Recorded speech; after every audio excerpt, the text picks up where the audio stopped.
Breaking news, guys. This is huge news. This is a omen of what's coming next, right? So we saw the Nord Stream pipeline happen a few weeks ago, right? Sabotaged. Both sides are pointing fingers. Sweden won't let anyone into their investigation. They won't let anyone see the results. Very suspicious, very peculiar of what's going on. And now it's happened again. Another one has happened. All right, this is huge. And this is going to affect everyone very soon. All right, we could see this happen to any country on earth. And there's no way to tell who did it. There's really no way to tell. All right, it could be anyone. It could be any side could be doing this to provoke any kind of response. All right, so let's get into what's happening. A major European communications cable has been cut. All right, and this is the second one in the past week. So two major cables for European communications have been cut in the past week. And I think this is a test run to see what they could do next, to see if they could really shut off the internet and communications in Europe. This is a military tactic as well. All right, so let's dive into it. It says Shetland, all right? It is the northern islands of Scotland, all right? And it is part of the United Kingdom. And the cables connecting to this island have been cut, all right? They have been disrupted, they have been damaged. And this connects to the mainland of Scotland, all right? So it's an island north of Scotland, and this cable connects to the mainland for communications, internet, cell phone, and now everything is out right now. It says Shetland is completely cut off from the mainland as phones, internet, and computers are hit by blackout after subsea cable is cut weeks after mystery underwater Nord Stream explosion, right? And this just happened, right? This just happened, but also last week, it says repairs to another cable connecting Shetland and Faroe are ongoing after it was damaged last week. So a cable connecting Shetland to another set of islands was damaged and communications were interrupted, and now the main cable going to the islands from Scotland have been disrupted. This is huge. This is an attack essentially on the United Kingdom. All right, this is massive. This is the United Kingdom's communication infrastructure. You could say the Nord Stream pipeline was, kind of like an international thing. This is explicitly the UK's communication infrastructure, and the lines are being cut. All right, this is huge that this is happening right now. All right, so what would you do? What would you do if the internet, the phones, everything just got cut off?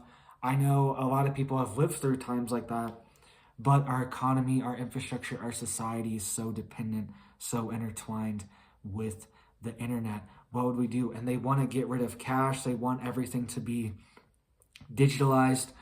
What do they do when an internet cable is cut like this, right? Now what do?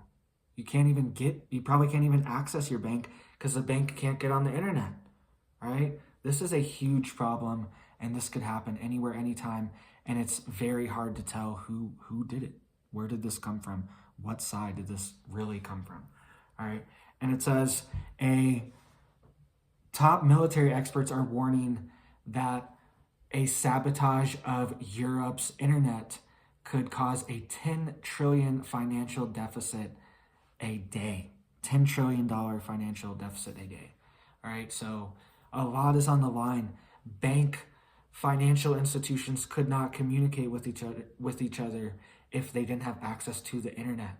All right, there's all these things that would just instantly stop if the internet cables were cut. This is very serious, and they're very vulnerable. They're just sitting out in the middle of the ocean with no security around them. What would it take for Russia and China to just go around and cut all the cables and to cut us off in one swoop?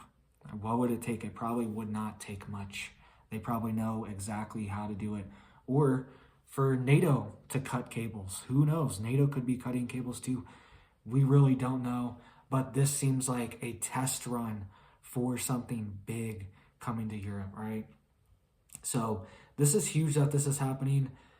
And what would you do if communications were just cut off like this, all right? Within a moment's notice, they are going around, police are going around, and they are warning people to not make any calls, to only make very urgent calls if you need to.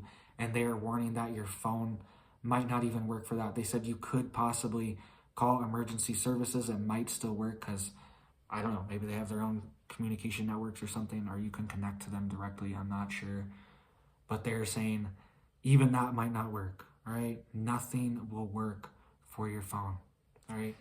So this also comes as France was just warning last week that they need to strengthen their communication cable security, all right?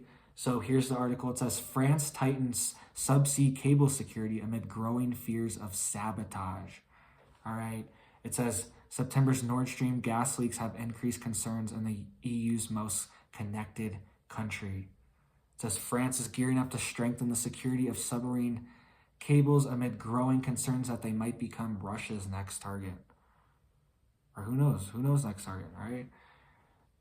The French president has been consulting with leading experts, including senior civil servants and naval officers, to work out how to better protect underwater cables and prevent an unprecedented attack on Europe's internet. All right? This is what France is preparing for right now. They know what's coming next. They know what's happening next. They know a giant cyber attack is next. Because an EMP, something like that, could definitely happen. But maybe the next logical step won't be to just wipe out the power right away. Maybe the next step is just to get rid of the internet right away. So people like me don't exist. There's no external communications. There's no Patrick. There's no Poplar Preparedness. There's no Canadian Prepper. There's no Economic Ninja. There's no Prepared Homestead. There's no Pinball Prepper. All right. There's no Alaskan Prepper. There's none of these channels would exist if they just cut the cable. All right. And this is something that they could do very easily. All right. So maybe they want this to control the narrative for something even bigger to happen. All right. So if they cut everyone off, nobody can really get their message out and counter their narrative. And then we're all just going to be watching the 3 news channels to see what they're saying. And that's going to be it. That's going to be our only source of information if they cut off the communication. Or maybe it just might be your radio. You might just turn on to your radio and hear some update, you know what I mean, for the day. And that might be your only news of what is really happening. And then they could really do something. They could false flag. They could create massive chaos. They could implement essentially any agenda, and there would be no counter narrative. There would be no pointing fingers and eyes on it and saying, look at this, look at that. Are you sure this is right? Are you sure this isn't suspicious? There would be none of that. It would just be, nope, this is the narrative. This is the channel. So maybe this is the next step, is to cut off communications. It's also a war tactic as well, because then it would make it a lot harder for communications between NATO countries as well. So let me know what you think about this. This is huge. This feels like a test run for a bigger European project, or potentially United States as well, right? So let me know what you think. Would you be prepared for this? Would you be okay if you didn't have a phone and no internet or no communications? Or would you be stressing a little bit, all right? Let me know what you guys think, and you guys have a big old blessed day.